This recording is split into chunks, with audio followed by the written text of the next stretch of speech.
O Brasil representa menos de 1% das oportunidades de investimento em ações do mundo. Somado a isso, somos um país de incertezas políticas, fiscais e com uma moeda fraca.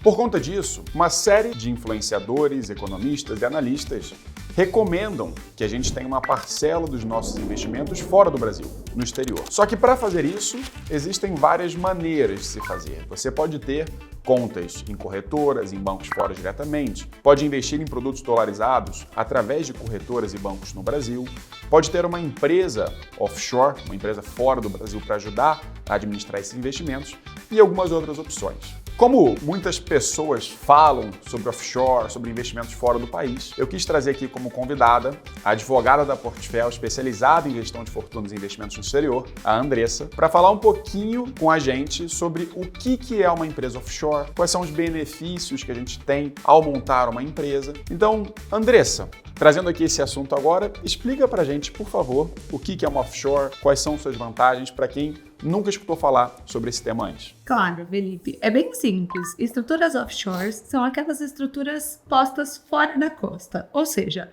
longe do território de domicílio fiscal do investidor. Essas estruturas, elas são muito flexíveis, elas seguem uma legislação diferente da nossa, o sistema jurídico não é o direito civil, então ela tem uma flexibilidade e uma especificidade maior e diferente daquilo que estamos acostumados. Então, resumindo, uma empresa offshore é uma empresa fora do país, correto? E por conta disso ela vai responder para a legislação do país no qual você montou essa empresa.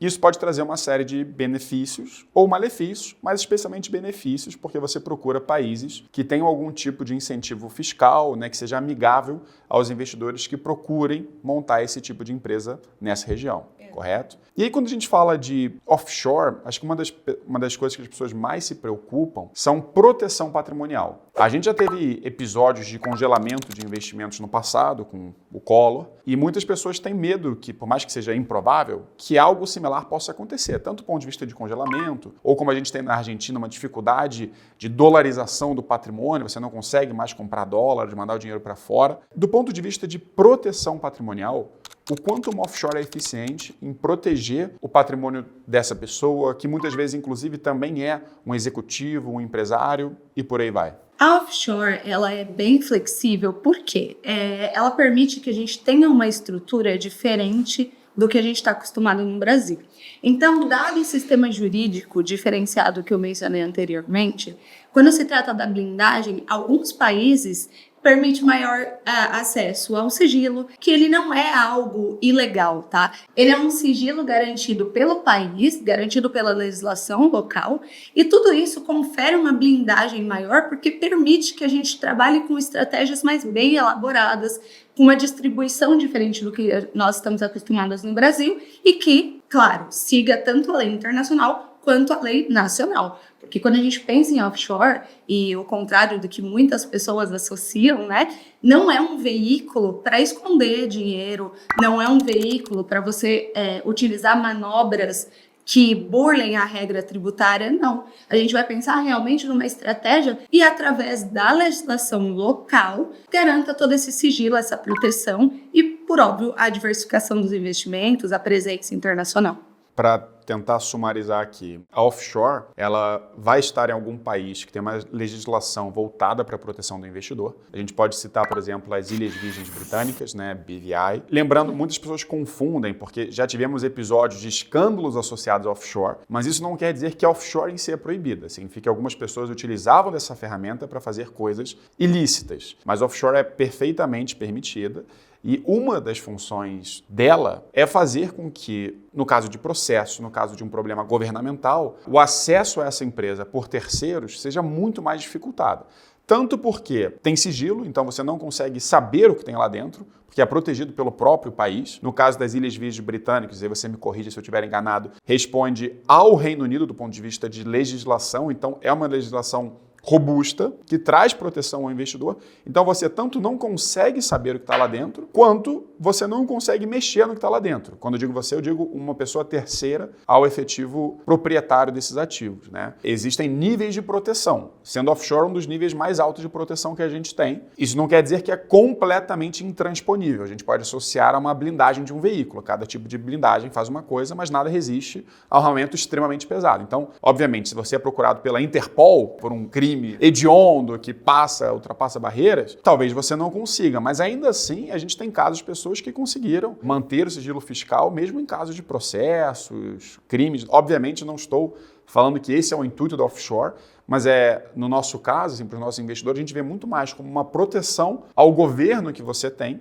do que qualquer outra coisa. Então, se você tem medo, e acho que assim, não é só o Brasil, até quem está nos Estados Unidos deveria ter uma parte fora do país. E offshore vem muito com essa questão de proteger de processos, de atitudes governamentais e por aí vai. Está em pauta uma mudança na norma da Previdência que pode passar a ser obrigatoriamente taxada no caso de PGBL, de VGBL abaixo de 5 anos ser taxado na parte de imposto sobre heranças, né, o nosso ITCMD. Como é que funciona a questão sucessória de uma offshore? Assim como no Brasil, Felipe, nós temos que considerar a autonomia jurisdicional, né? Então, tanto quando a gente fala de sucessão, quanto a gente fala de sigilo, né? Ambas essas proteções, elas são permitidas justamente por conta dessa autonomia. Então, aqui no Brasil, nós sabemos que a sucessão, ela acontece através da legítima e todos os nossos planejamentos vão girar em torno disso. Quando a gente vai pensar para o investidor uma estrutura internacional, nós também vamos considerar isso, porque parte do patrimônio ficará no Brasil, mas lá fora, essa sucessão é permitida de uma forma que não existe, por exemplo, a legítima. O regime jurídico que normalmente nós vamos optar por estruturar essas empresas, geralmente seguem a common law. A common law, ela tem um entendimento dos juízes majoritários e uma das coisas que a common law entende e prevê muito bem é a questão dos trusts, a questão das ações em conjunto, né, que são as chamadas joint tenancy. Então, essa sucessão, ela é muito comum. E qual é a principal vantagem? Dentro de uma personalidade jurídica, você afasta a personalidade da pessoa física.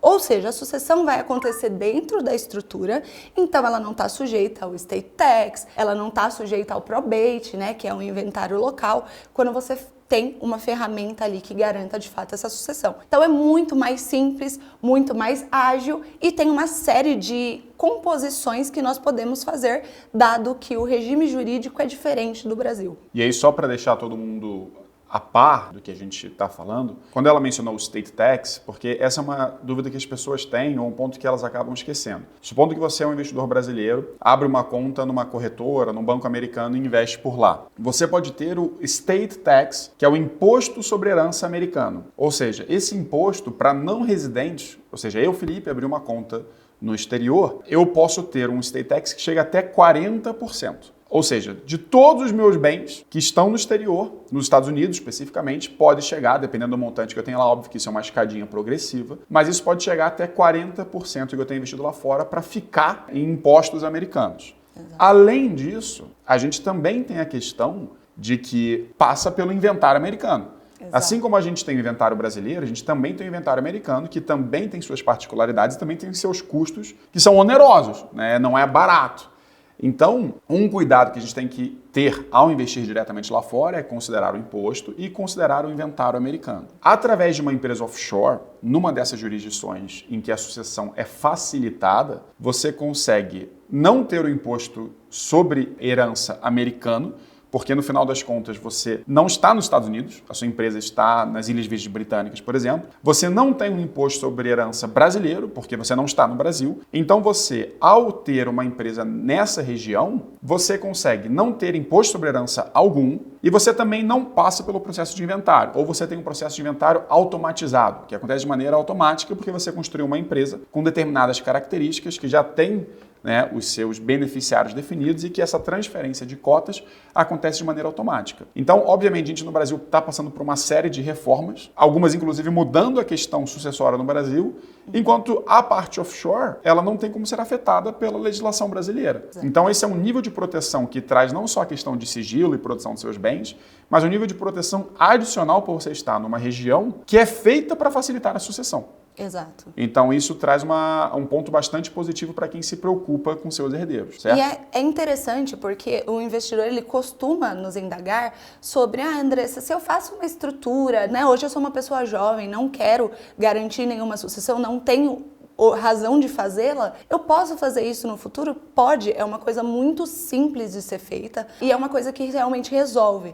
Não significa que uma offshore nunca vai passar por um processo de probate. Vai passar, mas quando não tiver uma sucessão garantida. E são tantas ferramentas que são tão simples e, de fato, o Brasil reconhece, por conta dessa autonomia jurisdicional que eu mencionei, tem sim uma série de possibilidades lá fora. O investidor pode fazer essa alteração a qualquer tempo, de modo que a distribuição desse patrimônio também seja feita de uma forma diferente do que aqui no Brasil nós estamos acostumados. A sucessão é uma solução patrimonial muito interessante para o investidor feita no exterior. E antes da nova norma que a gente teve no finalzinho de 2023, que mudava a questão de tributação das offshores, você tinha o que a gente chama de diferimento do imposto de renda. Ou seja, quando você tinha uma empresa, você não precisava declarar o que estava lá dentro. Vamos supor que você investiu numa ação.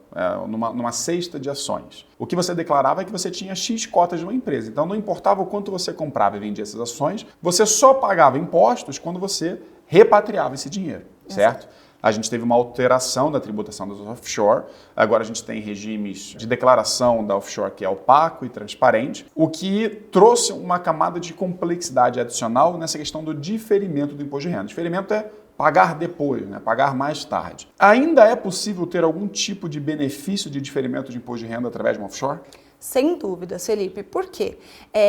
Primeiro nós temos que analisar o todo, né? O que acontecia antes e o que acontece agora.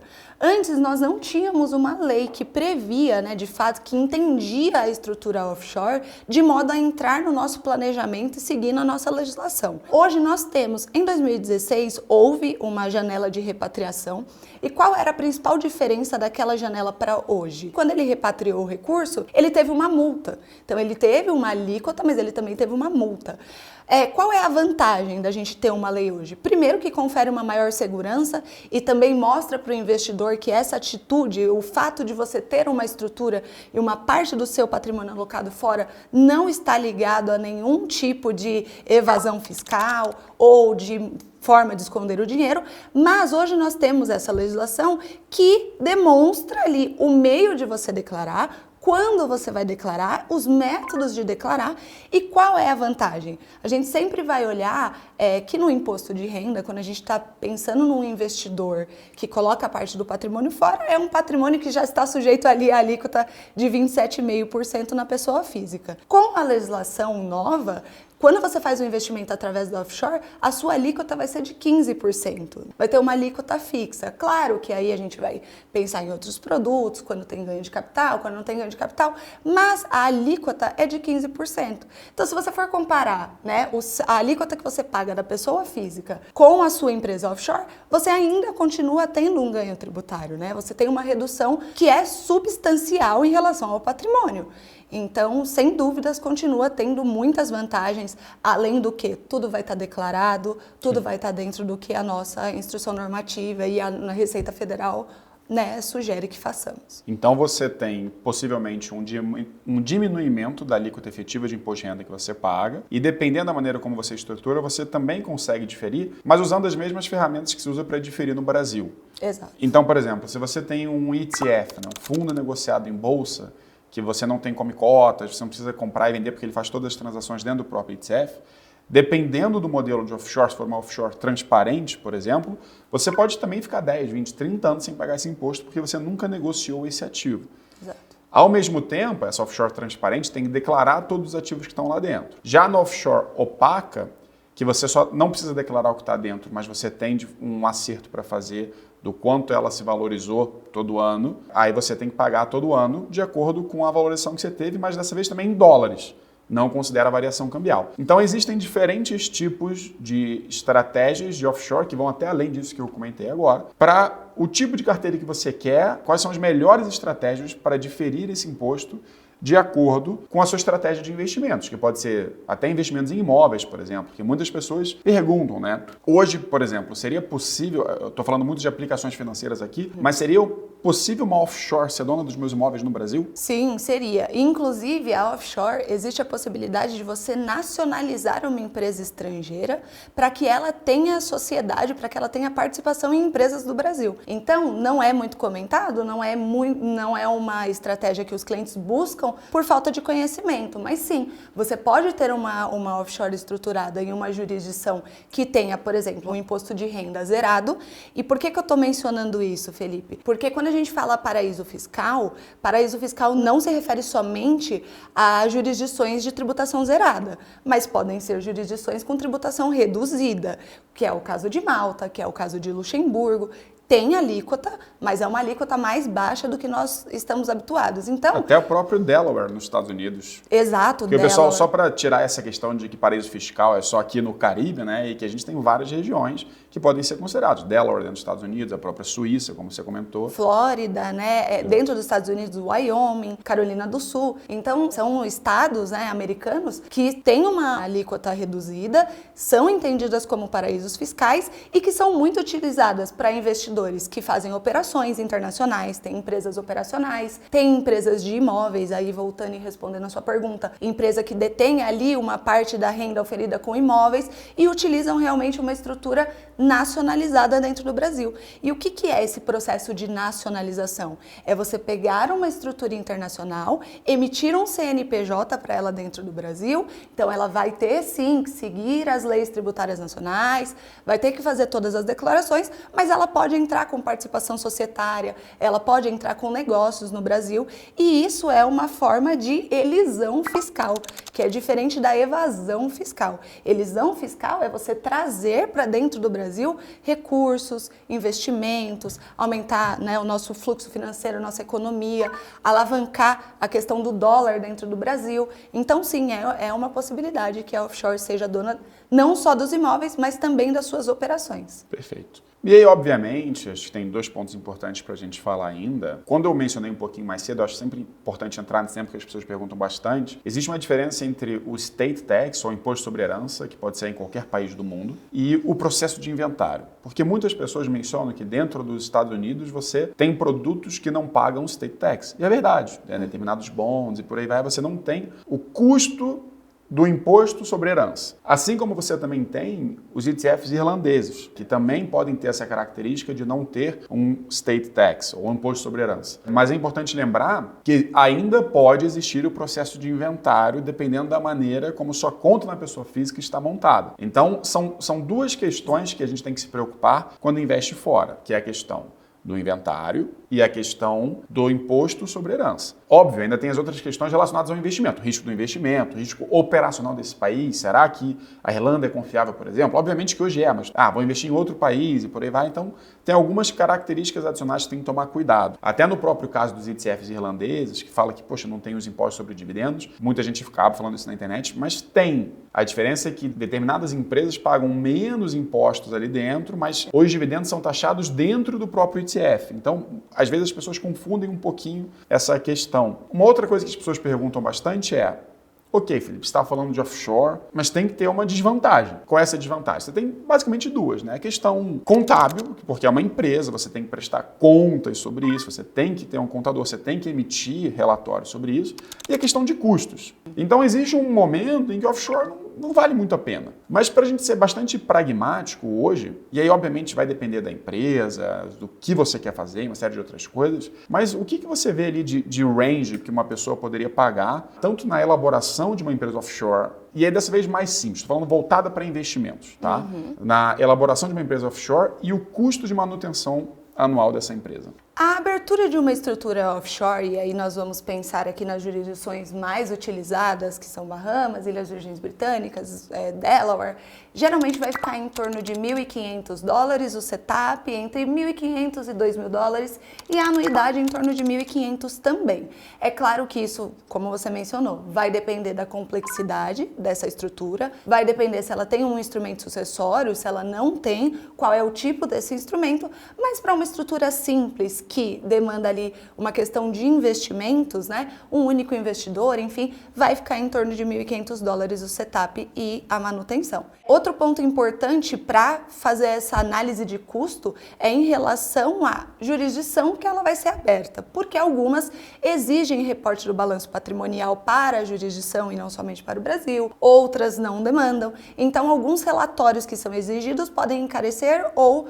diminuir os custos a depender do objetivo do investidor. Excelente. É importante lembrar que essa questão do custo que a Andressa mencionou, $1.500 a $2.000, é uma offshore simples, mas que já tem as questões sucessórias bem montadas e que funciona muito bem. Esse é o preço que a gente normalmente pratica para esse tipo de cliente dentro da Portfel, através dos nossos parceiros. Mas esse preço ele pode ser bem mais alto se você contrata um escritório boutique, se você tem mais complexidade, dependendo do parceiro, tem pessoas que cobram mais, pessoas que cobram valores intermediários e por aí vai. E também, pessoal, só para deixar claro, é importante não confundir, porque as pessoas confundem, né? Eu vou investir na offshore. Não, a offshore é uma casca, é um CNPJ, é uma PJ lá fora, e você vai escolher a instituição que você quer escolher em qualquer lugar do mundo. Exato. Então, quando você tem uma offshore, você pode abrir uma conta no JP Morgan, na Interactive Brokers, na Avenue, que é uma bastante conhecida aqui no Brasil. Você pode ter uma conta num banco suíço, cuja sua empresa offshore é dona, e você é o dono dessa offshore. Então, só para não confundir, porque as pessoas falam assim, poxa, Felipe, eu não quero investir nas Ilhas Virgens Britânicas.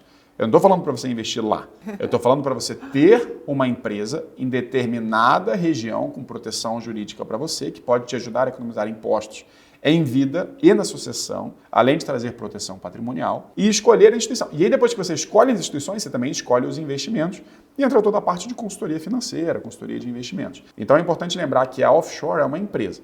E é importante lembrar também, assim como a Andressa já mencionou, que não necessariamente é para todo mundo mesmo. Você está falando de um custo de abertura ali na casa de $1.500, $2.000 ou até mais dólares para a abertura disso, depois um custo de manutenção de $1.500, $2.000. Poxa, Felipe, eu tenho $50.000. Vale a pena? Olha, muito provavelmente não vale a pena. Vale a pena você ter uma conta numa corretora que tenha um formato de conta como, por exemplo, a TOD, que é Transfer on Death, ou seja, você tira o processo de inventário americano. Nesse montante, você também não tem state tax. Então, não é para todo mundo offshore. A offshore ela começa a fazer mais sentido quando você tem patrimônios um pouquinho mais relevantes para investir lá fora. Estamos falando na casa de $200.000, $300.000. Abaixo disso, ou você investe diretamente ou você investe via Brasil, tá? Eu sei que muitas pessoas gostam também de abrir a conta diretamente lá fora, mas às vezes, especialmente para quem está começando, investir em produtos lá fora através do Brasil também funciona. Obviamente, você não vai estar tirando, você vai estar tirando dinheiro do Brasil, mas não o Brasil do dinheiro, né? Então você não vai ter aquela proteção patrimonial que eu mencionei, por aí vai. E mesmo uma conta lá fora, nos Estados Unidos, também não tem o nível de proteção que uma conta offshore tem. Sim. Que uma empresa offshore numa região proteger o investidor, que tem uma conta em outro país, é um nível de proteção adicional. Cada caso é um caso, é importante entender se faz sentido para você, se fizer, qual é o tipo de estrutura que faz sentido para você. Depois que você monta isso, quais investimentos você vai escolher, tudo isso faz parte de uma consultoria patrimonial, consultoria financeira de investimentos completa. É importante também, Felipe, o investidor entender qual é a diferença de uma estrutura offshore e a conta de uma estrutura offshore e uma conta offshore da pessoa física. A gente percebe que é muito comum que o investidor confunda as duas coisas, né? Existe uma forma de você alocar os seus investimentos internacionalmente por meio da pessoa física, como você mencionou, através da TOD, que é a Transfer on Death, ou através da conta offshore para a empresa offshore. São instrumentos diferentes que viabilizam a questão do inventário, a questão de um planejamento para o estate tax, mas que são coisas diferentes e que é muito comum a gente ver os clientes fazendo confusão. E o último ponto que as pessoas têm de dúvida, Andressa, é: Felipe, ok, montei meu offshore, mandei dinheiro para fora. Esse dinheiro está preso, eu posso resgatar quando eu quiser. Como é que funciona isso? Pode. Esse dinheiro é seu. Você só está colocando ele por meio de um instrumento diferente do que nós estamos habituados. Então, sim, esse dinheiro está disponível para você utilizar a qualquer tempo. É claro que, do ponto de vista de investimentos, quando a gente vai pensar em estruturar uma offshore, garantir uma sucessão internacional, a gente não está pensando em ficar movimentando aquele dinheiro, até porque a intenção é que o seu patrimônio cresça e que ele esteja protegido. Mas sim, ele está disponível para o uso do investidor, como queira, queira, no momento em que queira. E quanto à questão de volatilidade com o Brasil, né, cenário econômico, político do Brasil, é importante entender que são jurisdições diferentes, né? É o que a gente está dizendo aqui, é a questão da blindagem patrimonial, é a questão de afastar da legislação que nós estamos acostumados. Então, pode ficar tranquilo que o investidor está seguro. Obviamente, isso vai depender do produto financeiro de escolha. No caso de ETFs, 2 dias você já consegue resgatar isso de maneira muito mais facilitada, então você tem que escolher bem os produtos financeiros também. E lembrando que cada caso é um caso, né? Como eu já mencionei anteriormente, às vezes vale a pena, às vezes não vale a pena. Tem questões da escolha dos produtos financeiros, da região onde você vai escolher a abertura do offshore. Eu falei Ilhas Virgens Britânicas, mas tem várias outras, como a gente já falou também. E eu queria deixar claro que, para qualquer pessoa que quiser uma consultoria financeira, tanto de investimentos no Brasil quanto de investimentos fora do Brasil, quiser conversar com a gente para entender se esse tipo de estrutura faz sentido, tem um link aqui embaixo para você falar com um de nossos consultores dentro da Portfel, para você ter uma avaliação gratuita se esse tipo de estrutura faz sentido para você, como melhorar seus investimentos lá fora e também como melhorar seus investimentos aqui no Brasil. Por último, não deixem de compartilhar esse vídeo com quem pode se interessar nesse assunto, não deixem de deixar seu like, de comentar e de se inscrever no canal, ativar o sininho para receber notificações sempre que tivermos novos vídeos sobre investimentos, planejamento patrimonial, baseado em fatos, dados e evidência. Andressa, muito obrigado pela sua participação e até o próximo vídeo. Obrigada, Felipe.